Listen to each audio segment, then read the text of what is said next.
안녕하세요, 버니입니다. 여러분, 지금 오후 5시 30분인데 이 시간에도 은행 창구에서 고객 상담이 이루어지고 있는 모습이네요. 우리가 아는 보통 은행은 이미 문 닫았을 시간인데 말이죠. 국민은행에서는 올 3월 14일부터 전국 72곳에 오전 9시부터 오후 6시까지 운영하는 9to6 지점을 운영한다고 합니다. 점심시간에 짬을 내지 않는 이상 근무 시간에 내점이 어려웠던 직장인에게 정말 반가운 소식이네요. 그런데요 여러분, 스마트폰에서 웬만한 은행 업무가 가능해진 오늘날 늦게까지 고객을 응대하는 지점을 늘리는 풍경은 사뭇 상반돼 보이지 않나요? 2021년에도 2022년에도 시중 은행장들의 신년사에는 디지털이라는 화두가 빠지지 않았는데 말이죠. 사실 온라인 시장의 성장은 스마트폰 발달로 코로나19 발생 전부터 이미 시작되어 왔고 팬데믹에 힘입어 그 입지를 더욱 견고히 다지고 있습니다. 이 같은 변화에 누구보다도 힘든 시간을 보냈을 시장은 오프라인일 텐데요. 2020년 월스트리트저널 보도에 따르면 미국 소매 체인이 발표한 철수 매장은 5,000개 이상이며 DKNY, 캘빈 클라인 등 유명 브랜드를 보유한 G3 어페럴도 233개 점포를 폐점했다고 합니다.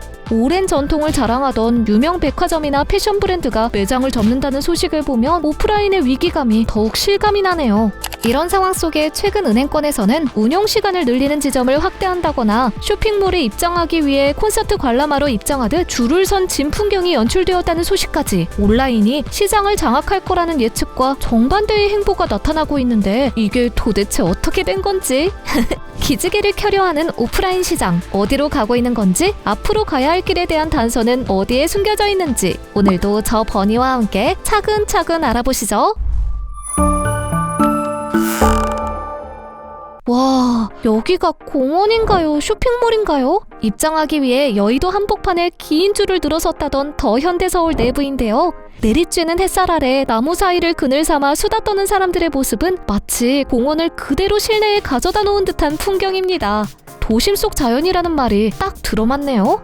더 현대서울은 오픈 직후 평균 방문자 수 평일 약 4, 5만 명, 주말엔 8, 9만 명 수준에 달했고 지난 1년간 매출 8,005억 원을 올리며 매출 목표를 30% 초과 달성했다고 합니다. 쇼핑을 통한 힐링을 뜻하는 리테일 테라피 개념을 적용해 집콕에 지친 고객들에게 잠시나마 답답함을 해소해주는 경험을 선사한 것인데요. 온라인 쇼핑과 차별화된 경험을 제공하고 쇼핑 과정에서 여유를 즐기는 공간을 마련해 쇼핑 만족도를 극대화한다는 것이죠. 이렇게 더 현대서울이 리테일 테라피 실험의 대표적 성공 사례로 꼽히며 경쟁사뿐만 아니라 유통업계 전반에 오프라인 바람이 불고 있는데요. 특히 페이스북, 아마존, 무신사 등 온라인에서 몸집을 키워온 강자들이 오프라인 시장에 눈독을 들이고 있습니다. 제품을 직접 보고 만져볼 수 있게 하는 오프라인 공간을 마련해 고객과의 접점을 늘려 체험이 결여된 온라인의 한계를 극복하겠다는 전략인데요. 대표적 온라인 패션 플랫폼인 무신사는 무신사 테라스를 오픈했습니다. 제품 판매가 아닌 체험이 주 목적인 무신사 테라스 샵은 실내 공간의 약 4분의 1 정도만 차지하고 있어 제품이 많이 없다고 하는데요. 대신 무신사 에코백을 직접 만들어 가질 수 있는 체험 공간뿐만 아니라 메인 공간인 라운지가 있어 브랜드에 대한 쇼핑 페스티벌, 상영회, 라이브 공연 등이 펼쳐진다고 합니다. 무신사 테라스라는 오프라인 공간에서 만들어진 경험이 무신사라는 브랜드와 상품에 대한 관심으로 자연스럽게 연결돼 매출 성장에도 영향을 미치고 있습니다. 오프라인 매장이 온라인과 차별화되는 가장 큰 무기이자 자산은 경험입니다. 감각적인 경험이 점점 사라져가는 분위기에서 손으로 만지고 제품을 체험하고 소유하는 기쁨을 오프라인이 제공하기 때문이죠. 유튜브에서 아무리 많은 언박싱 동영상을 본다 해도 직접 몸으로 경험하는 상호작용은 다르니까요.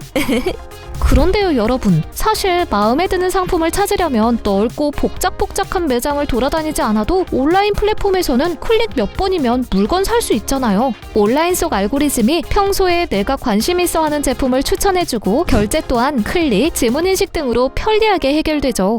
하지만 이제 편리함을 온라인만 가지고 있다 생각하는 것은 NO! 오프라인 매장의 쇼핑 경험을 디지털 기술 기반으로 변화시키려는 노력이 다양하게 이루어지고 있는데요. 특히 최근 편의점 업계에서는 오프라인 매장에 디지털 기술을 상용화해 한국판 아마존고를 꿈꾼다고 합니다. 최근 편의점이 대형마트 3, 4의 매출을 넘어선 것을 보면 편의점은 오프라인 유통업계에서 핵심 역할을 하고 있는데요. 온라인 시장에 대적하기 위해 변화를 꾀하려는 것 같습니다.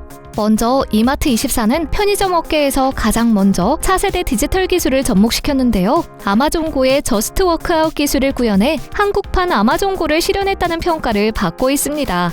매장 앞에 설치된 키오스크를 통해 본인 카드로 입출입 QR코드를 받아 입장이 가능하며 구입하려는 상품을 들고 나오면 자동으로 결제가 이루어진다고 합니다. 굳이 계산줄을 기다리거나 장바구니에서 물건을 뺄 필요가 없는 거죠. 이외에 GS25는 LG U+와 손잡고 미래형 매장 구축을 위해 IoT 기술을 적용한 리테일 테크 솔루션을 기획하고, 세븐일레븐도 차세대 디지털 기술이 녹아든 미래형 점포 DT 랩스토어를 열어 상용화에 박차를 가한다고 합니다. 이처럼 편의점 업계가 디지털 솔루션 카드를 꺼낸 이유 중 큰 하나는 유통업계의 큰 손이 되는 Z세대를 잡기 위함일 것입니다. Z세대는 그 어느 세대와 달리 디지털 네이티브 환경에서 성장해왔기에 이들에게 적합한 도구 및 메시지로 소비 경험을 전달하는 것이 무엇보다 중요한데요. 그 도구가 바로 디지털 기술이 되는 거겠죠.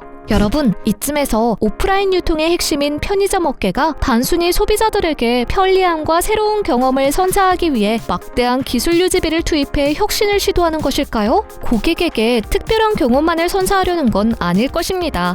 바로 고객 행동 빅데이터를 확보하기 위함인데요. 오프라인이 소비자에게는 특별한 경험을 제공한다면 기업에게는 행동 데이터를 수집하는 수집기지로서 역할을 하고 있습니다. 이마트24는 21대의 AI 카메라와 6개의 라이다 센서가 고객을 인식해 동선 및 움직임을 크로스 체크해 분석한다고 하는데요. 기술 구현에 막대한 돈이 들지만 장기적인 관점에서 봤을 때 온라인에서는 수집할 수 없는 고객 표정, 섬세한 동선 등 다양한 행동 패턴을 오프라인에서 알 수 있다는 것이죠.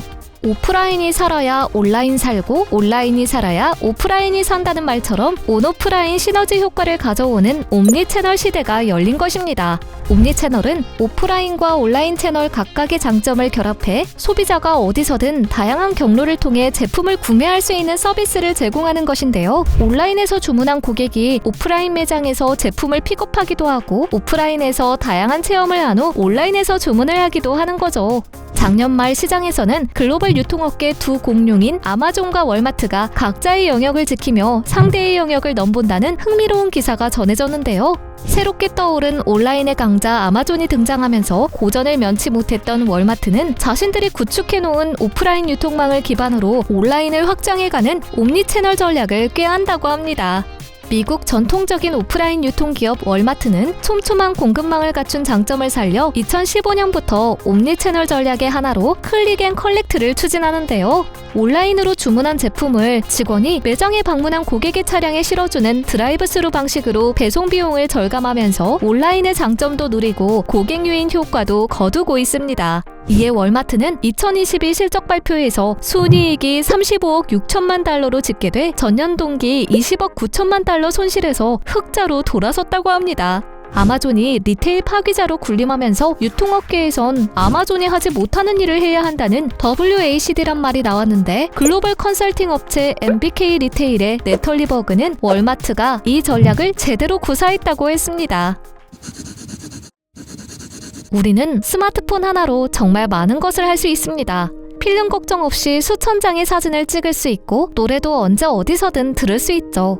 그런데도 요즘 필름 카메라나 LP판 같은 아날로그 제품의 붐이 분다고 합니다. 이런 걸 보면 아무리 디지털 세상이 됐다 해도 아날로그가 완전히 사라지진 않을 것 같습니다. 아날로그만이 주는 경험이 있으니까요. 오프라인 매장도 마찬가지 아닐까요? 온라인 시장이 주 무대가 되는 것은 거스를 수 없는 현상이지만, 오프라인 매장만의 경험과 가치는 온라인으로 대체할 수 없을 테니 오프라인 매장은 사라지기 어렵다고 생각합니다. 오프라인 매장의 미래는 단순히 물품 판매와 진열, 즉 매대로서의 기능에서 경험과 교감 매장으로 변화할 것입니다. 미디어의 이해 저자 마셜 맥클루언은 옷, 자동차, TV, 잡지 등 우리 일상생활에서 접하는 모든 것이 미디어라고 했습니다. 오프라인 매장 역시 하나의 미디어로서 브랜드와 소비자를 연결하는 매개체가 될 수 있죠. 온라인이 지배하는 현 시대에서 오프라인은 자신만의 독보적인 콘텐츠를 제공해야 경쟁력을 갖출 수 있을 것 같네요. 이상 버니였습니다.